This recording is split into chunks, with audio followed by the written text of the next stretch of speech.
Continuamos compartiendo la tarde de RBC y vamos a seguir con otros temas porque en el día de mañana a las 19 horas en la Sala Cantegril se va a estar presentando el audiovisual Febrero Amargo. Para hablar un poco de este tema estamos con uno de los codirectores, con el profesor Gastón Goicoechea. Buenas tardes, bienvenido. Muchas gracias y por la formalidad de la presentación. Encantado de estar con mi ex alumna de cuarto año, que yo le comentaba que el tema tiene que ver con cosas que ya dio segundo y cuarto. Sí, sí. Segundo y cuarto. Sí.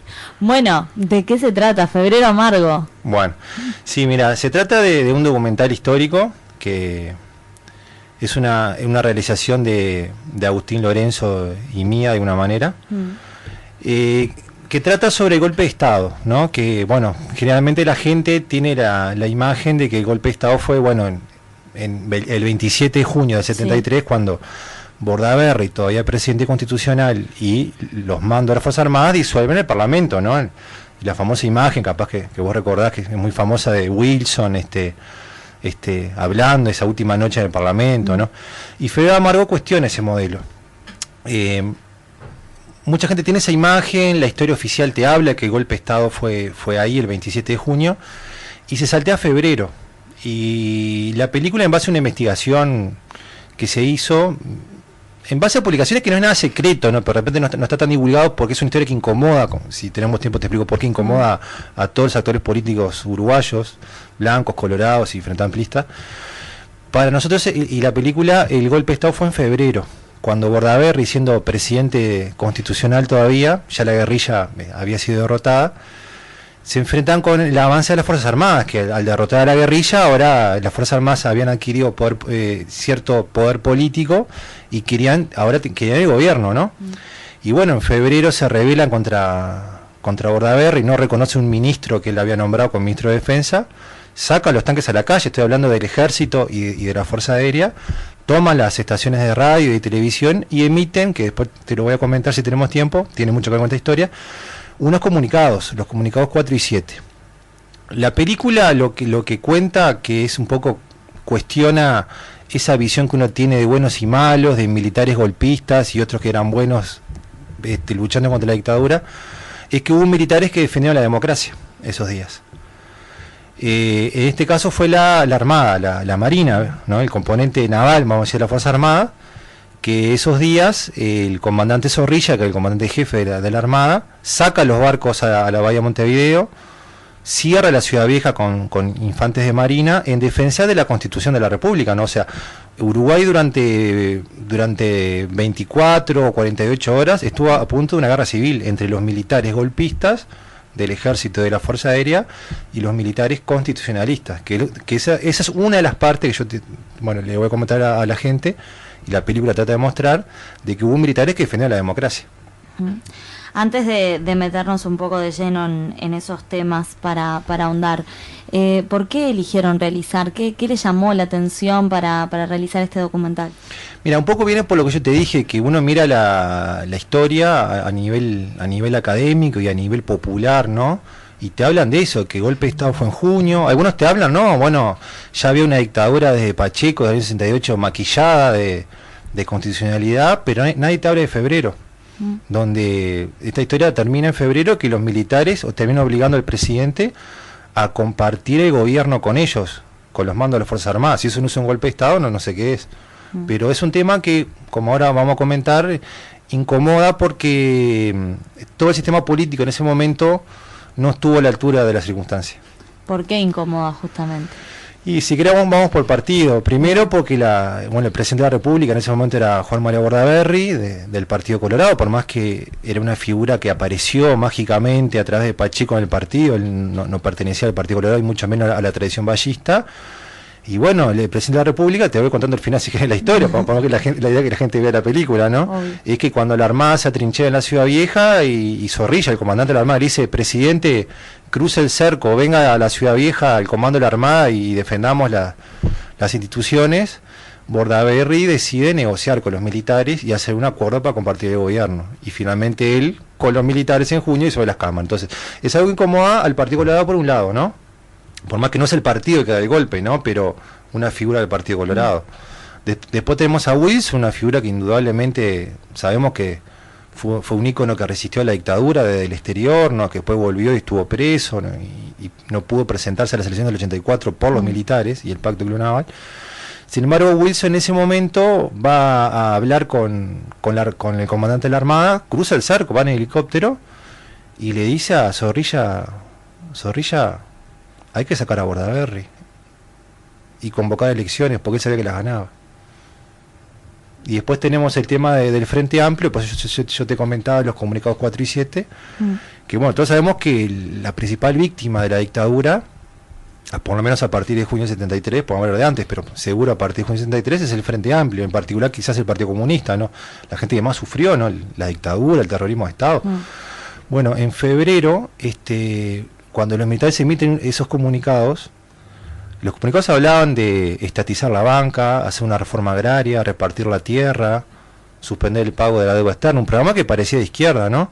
Y bueno, en la investigación que hicimos, una investigación de prensa que aparece en la película, descubrimos, por ejemplo, el diario El Popular, que era el diario del Partido Comunista, emitiendo editoriales apoyando a las Fuerzas Armadas, creyendo que era un golpe militar, pero de izquierda. Hoy es un disparate, ¿no?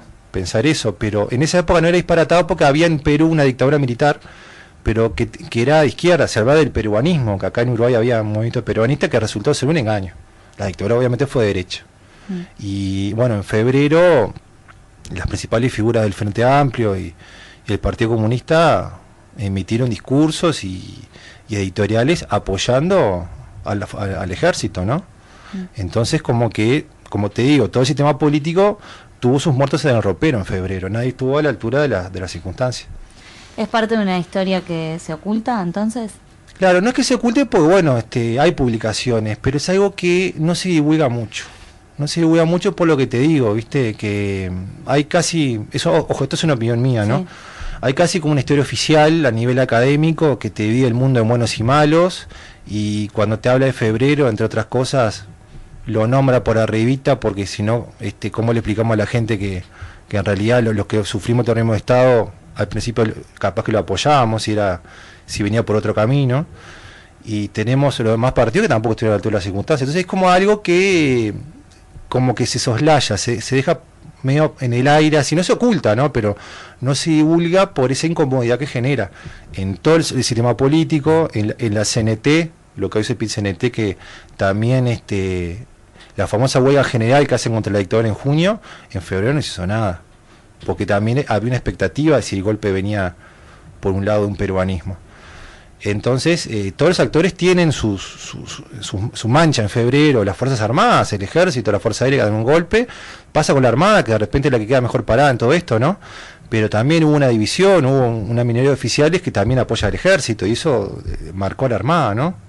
Entonces es un tema muy polémico. Continuamos con Gastón Goycochea hablando del documental Febrero Amargo. Y bueno, que también tiene una parte que sucedió en el medio de toda esta historia en Maldonado. ¿Qué fue precisamente lo que sucedió en nuestro departamento y bueno, acá cerca también? Claro, tiene que ver en este contexto que yo les comentaba, que estamos hablando que el 8 de febrero tenemos que las Fuerzas Armadas tiene 3 componentes, ¿no? El Ejército, la Fuerza Aérea y la Armada, que es la Marina, los barcos, ¿no? Por decir, no son solamente los barcos, como te voy a contar, pero bueno, la parte naval. Sí. El Ejército y la Fuerza Aérea se rebelan contra el presidente constitucional, no reconocen su autoridad, y dijimos que la Armada, al mando de Zorrilla, defiende las instituciones y amaga un enfrentamiento con el Ejército, ¿no? Y con la Fuerza Aérea, desplegando barcos en la bahía de Montevideo e infantes de marina en la Ciudad Vieja, cerrando la Ciudad Vieja.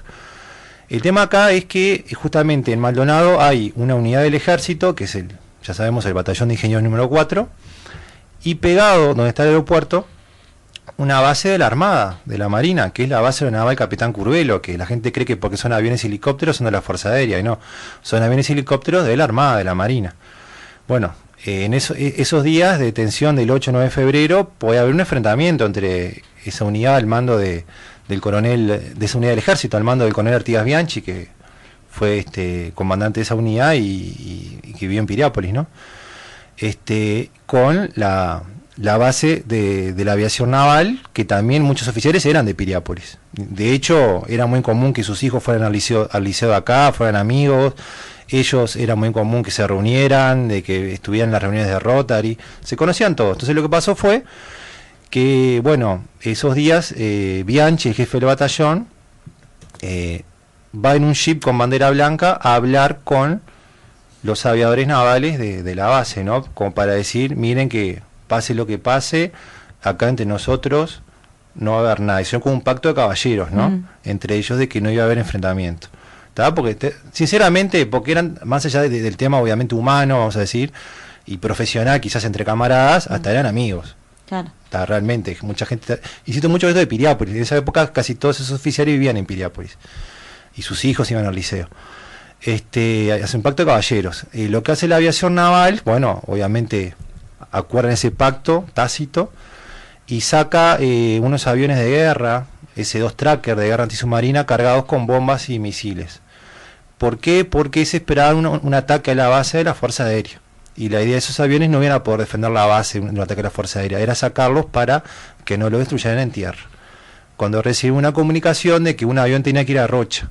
En Rocha hay una base de la Armada, en La Paloma.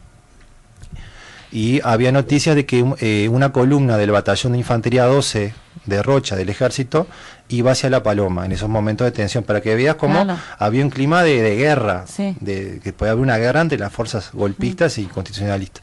Y bueno, está la historia que se cuenta de que ese avión, entrevistamos a los dos pilotos, uno vive en Piriápolis, va hasta Rocha y va en el camino de Rocha a La Paloma, encuentra toda esa columna de camiones y jeeps marchando hacia La Paloma, y el avión lo que hace es abre las compuertas de abajo y muestra las bombas y hace una pasada baja rasante sobre el batallón, como diciendo, ojo que si siguen ya saben lo que va a pasar, ¿no? Claro.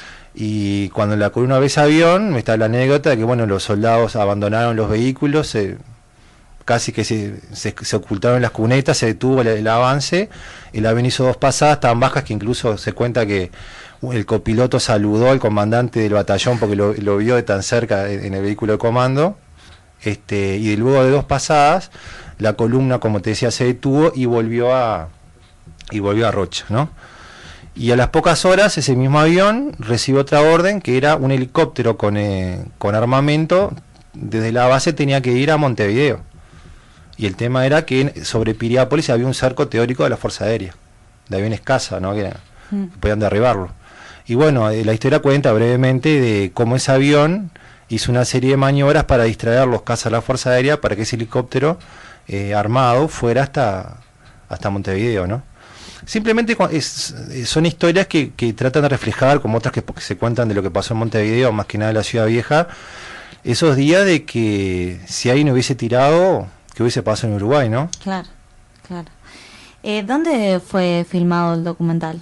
El documental se filmó, como son 19 entrevistas.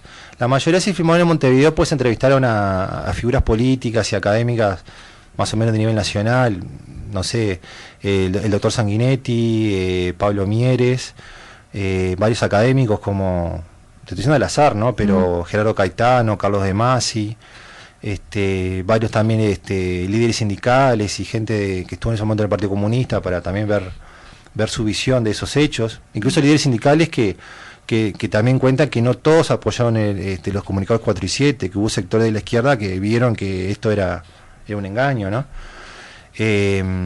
Y también algunos militares retirados. La mayoría sí se entrevistaron en Montevideo, salvo algunos de Maldonado, por este episodio que yo te conté, que fueron Reclus Cavalieri, que es un aviador naval retirado que vive en Piriápolis, José María Pereira, un suboficial también retirado que vive en la ciudad, y Rodolfo Grolero, que es un aviador naval que vive en Maldonado. Bien. Siguiendo un poco con la historia, ¿tiene alguna vinculación con el libro de Amílcar, por ejemplo? Mirá, el título. Estás muy informada. Exactamente. El libro de Fred Amargo no es una ocurrencia de los realizadores, ¿no? Es un homenaje a Amílcar Vasconcellos, que era un senador colorado de esa época, que vio lo que se venía Y él publicó un libro a los pocos días de lo que pasó en febrero, que terminó en un acuerdo vergonzoso entre el presidente y los comandantes golpistas de compartir el gobierno. Y él publicó ese libro llamado Febrero Amargo, exactamente. Nosotros entrevistamos incluso al hijo de Vasconcellos en la película. Es un homenaje a él, ¿no? Un homenaje y un pretexto para ponerle flor de título. Yo creo que el mejor título para esta historia que Febrero Amargo no existe. ¿Hubo algún testimonio que les sorprendió, que les llamó la atención? Muchos, pero hay un testimonio de Luis Higuini, que es uno de los fundadores de la CNT, que estuvo muy bueno, muy honesto, porque la película rescata mucho la figura de Zorrilla, el comandante de la Armada, como una de las pocas personas, como Vasconcellos en realidad, y algunos más, que estuvieron firmes en la defensa de las instituciones, ¿no? Y Higuini dice, no, pero Zorrilla podía haber resistido. Pero nosotros decimos, ¿pero cómo? Porque la situación fue que Zorrilla termina renunciando al comando de la Armada, porque bueno, si el presidente está negociando con los golpistas y un 10% de los oficiales se le rebelaron contra él en el cerro, ¿qué podía hacer? Y es muy, bueno, hay que ver la película, ¿no? Pero él fundamenta por qué él podía haber resistido, pero bueno, te adelanto alguna idea, que cerrar la Ciudad Vieja no era poco, pues cerrar la Ciudad Vieja era parar la economía del país. Claro. Porque por la Ciudad Vieja entran las importaciones, por la Ciudad Vieja salen las exportaciones, y hoy también, pero en ese momento todo el sistema bancario uruguayo y muchos ministerios estaban en la Ciudad Vieja. Entonces era como tener atrapada a la dama en una jugada de ajedrez, ¿no? Y él plantea de que bueno, él si quería podía haber resistido. Si bien la Armada no contaba con los medios como para resistir realmente al ejército, esa jugada, si él hubiese resistido, capaz que otra hubiese sido la historia. Eso fue muy provocador, porque va un poco no contra la figura de Zorrilla, ¿no? Pero planteando los matices, ¿no? de que bueno, algo más se puede haber hecho. ¿Cuánto tiempo le llevó de investigación luego de realización del documental? Mira, en términos de investigación, yo, como docente de historia, la historia la conocía, ¿no? Pero más que una investigación de diarios, capaz que, no tengo que se estuvo un mes investigando diarios, ¿no? Pero hubo un mes que se estuvo yendo a la biblioteca del Palacio Legislativo, se estuvo registrando los diarios para después filmarlos, cuáles podían ser. Ahí nos encontramos con lo que ya sabíamos, pero que nos sorprendió, es que los editores del diario El Popular, del Partido Comunista, defendiendo los comunicados 4 y 7, ¿no?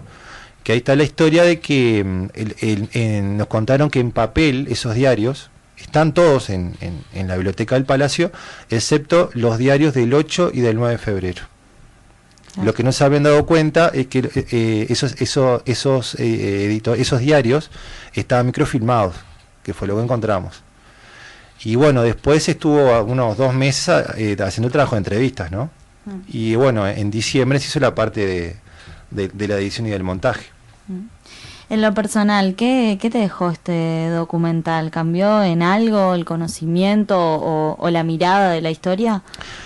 Yo claramente la historia la conocía, ¿no? Pero entrevistando a la gente estuvo bueno, porque más allá de todo lo que hablamos, uno hace empatía, es decir, uno se pone en el lugar de todos los actores políticos y sociales del momento, y uno entiende, las cuestiona seguramente, porque lo que hablamos, la actitud del sistema político capaz que no estuvo a la altura, ¿no? Pero uno entiende las posiciones de cada uno, de que más allá de que Bordaberry fuera el presidente constitucional, en el 72 ya en el marco de la lucha antiguerrillera se habían cometido violaciones de los derechos humanos, había mucha represión. Entonces en ese contexto uno empieza a entender, capaz que no aceptar, ¿no?, de la mirada del hoy, pero en ese momento empieza a entender quizás esa postura hoy cuestionable, capaz de que tomaron muchos actores políticos, estando a las expectativas de un golpe militar, si era de izquierda, ¿no? ¿Por qué es esa parte de la historia que debemos conocer todos? Porque tiene actualidad. Mirá, yo te doy una opinión mía, ¿no? Que no tiene por qué ser la verdad, obviamente, ¿no? Pero si vos extrapolás lo que pasó en febrero con lo que está pasando ahora con el tema de Venezuela, se parece. De que como para mucha gente las dictaduras son malas, pero si son de mi lado ideológico, capaz que son buenas. Hoy pasa mucho con Venezuela. En el 73 fue con lo que pasó en Perú. El documental se va a estar presentando mañana. Bueno, ¿qué expectativa hay? ¿Cómo se sienten? Contanos un poco de los detalles. No, creo que hay bastante expectativa. Hay muchas personas que vinculadas con el tema, ¿no? Y que van a ir, entrevistados y conocidos. Y bueno, esperamos a la gente si quiere asistir, y si no puede, bueno, la idea es en algún momento poder exhibirla en otros lugares. Por ahora no sabemos, porque bueno, nuestra etapa ahora era cumplir con lo que quería la Intendencia, que era presentar esto en el Festival de Cine Punta del Este. La Intendencia lo financió, la Intendencia hizo que esto a nosotros no nos costara nada. Tampoco ganamos mucho, pero no nos costará nada. Pero ahora la idea es, después de presentar el festival, ver cómo poder distribuir esto en un circuito cultural y comercial, ¿no? Pero en eso estamos todavía. Bien, se va a estar presentando, como decíamos, mañana a las 19 horas, ¿en dónde? Y es en el marco, además, del Festival de Cine de Punta del Este. Sí, se va a presentar en la Sala Cantegril, en el espacio de Maldonado Filma, el festival, que a las 19 se van a presentar en realidad una serie también de cortos, de ficción y documentales, que también la Intendencia subsidió, ¿verdad? La Dirección de Cultura, por los fondos de incentivo audiovisual. Eso es la primera hora. Hay un intervalo y se cierra el evento con Febrero Amargo. Bien. Así que bueno, el mayor de los éxitos para mañana. Preguntarles si tienen alguna idea, cómo va a seguir. Por allí nos comentabas que bueno, que la idea era presentarlo acá y después se sabe qué va a pasar, qué va a suceder con este documental. Y mira, sinceramente no, porque bueno, no tenemos experiencia en la parte de distribución, ¿no? Vamos a ver si podemos contactar con, no sé, sabemos si hay alguna agencia, algún medio que esté interesado en distribuirlo, sea en un festival, sea a nivel de televisión, sea a nivel de cine, no sabemos. Bien. Puede pasar que esto sea la única vez que se presente también. Esperemos que no. Esperemos que no. No sé, es un año político y no sé si eso es bueno o es malo, ¿no? Pero la película en eso llega en un momento justo, ¿no? No sé si bueno o malo, porque bueno, hay gente que dice, bueno, es el momento de pasarlo. Puede pasar que otros te digan, no es el momento. Claro, depende. Depende. Bueno, Gastón, muchísimas gracias. No sé si queda algo que quieras decir, algo para agregar. Agradecido con ustedes por la oportunidad de este espacio y bueno, con la gente, con las instituciones que apoyaron y principalmente con la Dirección de Cultura que a pesar de lo polémico de esto, le dio para adelante. Esperamos verlo en el Festival de Cine de Piriápolis, ¿por qué no? ¿Y por qué no? Sí. Es una idea que tiramos. Pero por favor. Mañana por lo pronto se estará presentando en la Sala del Cantegril, ¿verdad? A las 19 horas, Febrero Amargo. Muchas gracias y éxitos para mañana. Muchas gracias.